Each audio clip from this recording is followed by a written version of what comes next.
A warm welcome to my second video. I want to talk about witnessing and prisons. No, not really about the legal system, but I was watching an interview or a talk between Russell Brand and Tom Robbins, the actor. Tom Robbins was talking about how he gives acting lessons in jails.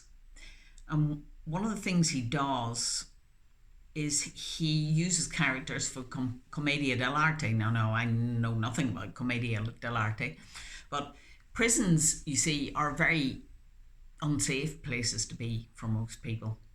And there's a lot of anger around for various reasons, but it's also because anger is the only safe emotion to display.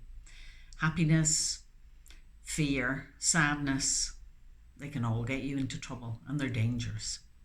So in the acting, of course, Tom Robbins gets people into these roles. So at some point, they play a scene which involves a funeral, and all of the mourners have to throw a flower onto the coffin or the body of the deceased. And at that point, he gets them to look in each other's eyes. And in the eyes of the other, they see their common humanity beyond the masks of anger, the prison of anger or toughness. This apparently works really well and tends even to be maintained, at least to some extent, after the acting lessons have finished, this connection between people. So I was thinking how this is very similar to the therapy process in a way. We can get into a prison of our own making. We can assume a character or a way of being that feels like it's somehow, even though that is often not conscious, but it's a way of protecting ourselves against perceived dangers. So it prevents us from really connecting with others.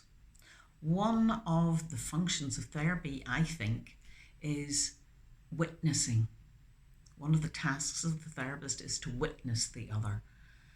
And the result of this can be that the client feels seen and heard in a way that they may never have felt before, they may never have experienced before.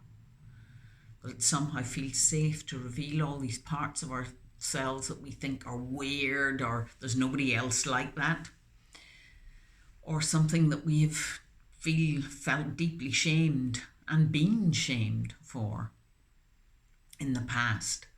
So this process, I feel, works somehow even more powerfully in a group setting, because there are more people, like I talked about in the last video, there are more people witnessing this process. Now that may sound horrendously scary to anybody who's never done any of this. And it requires courage. It can be really scary.